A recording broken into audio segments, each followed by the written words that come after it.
Hey, what up, guys? Doing another What's Next this morning. This one's going to be on the newly crowned WBA and IBF Super-Welterweight world champion, Jeison Rosario, who scored a monster upset on Saturday, January 18th, when he defeated Julian J-Rock Williams to capture the unified Super-Welterweight title. That's 154 pounds. That was the main event of a Fox card that night. And, it came out of nowhere. Nobody really expected that at all. Rosario was pretty much an unknown. And everybody thought it was just kind of a homecoming, stay busy, get an easy win type fight for Williams, coming off of that monster upset that he scored last year over Jarrett Hurd. So heading into this one, J-Rock was supposed to blast out Rosario, and Rosario just caught him.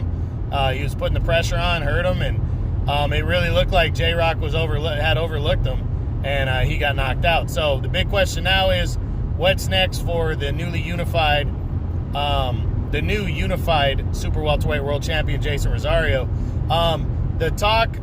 The early talk is that J-Rock came out and said that he has a rematch clause in a contract, and he will be exercising that next. So I'm not sure if that's true or not.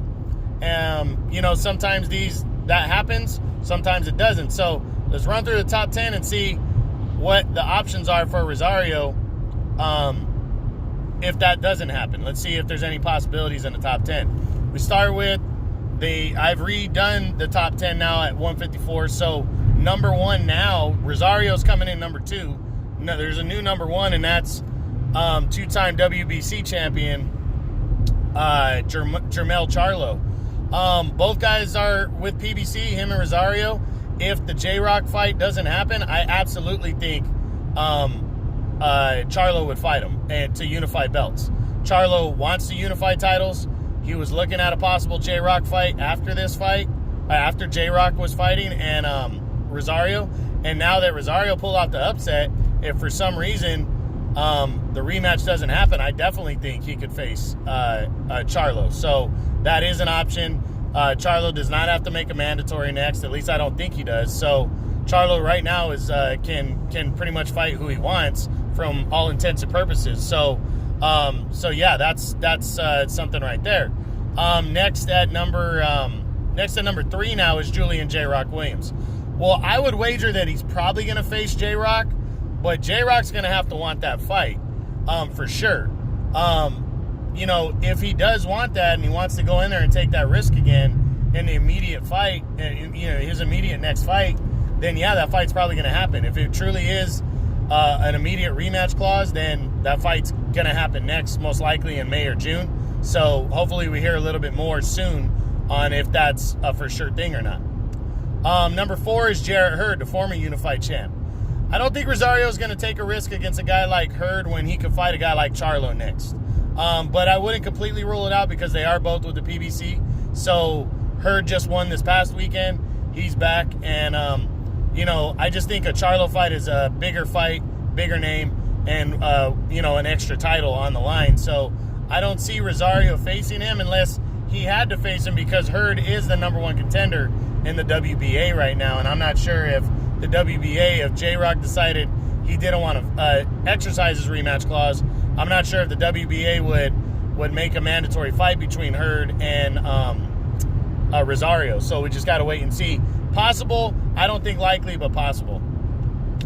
Next at number 5 is WBA regular champion Erislandy Lara. I don't think Rosario would go after Lara, but I wouldn't completely rule it out either. Lara does hold a secondary title, but it really wouldn't do much for Rosario because he already holds the primary title for the WBA. He already holds that belt. So to fight Lara would be for name recognition, and Lara's style is just so tricky. I think Rosario would want a chance of pulling off a knockout and beating somebody with a bigger name, so I don't see it. Rosario versus number 6, former champ, undefeated Brian Castano. Castano is in line to fight for the WBO world title next. I wouldn't completely roll it out because it'd be unifying belts. But I think Rosario is probably going to get his next fight rolling before Castaño fights Teixeira for the WBO belt. So I think timeline-wise it doesn't work out. Plus, Castaño's not as big of a name as the other guys that Rosario could be fighting. Next at number 7 is Tony Harrison, former champ.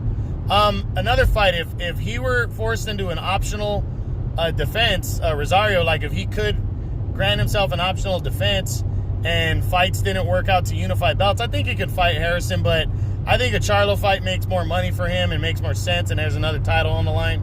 So I think he'd probably go after that one if he gets to choose what he wants to do and he doesn't have to fight J-Rock next. I think that's what he does. Rosario now versus the number 8 WBO champion, Patrick Teixeira. Teixeira's in line to make a mandatory defense against Brian Castaño next. Plus, this is PBC working for Golden Boy, or working with Golden Boy. Unless it's a mandatory fight, which that wouldn't be, I don't see it happening. So I don't think so with this one. I don't think that's going to happen next. And then number 9 in the weight class is Terrell Gausha. You know, they both fight for the PBC, but Gausha, I just don't see him. But Gausha's not going to bring a lot of money to the table. There's a lot of other big names that I think Rosario would rather fight and make money against than Gausha, so I don't see it. And then lastly, against number 10, Erickson Lubin.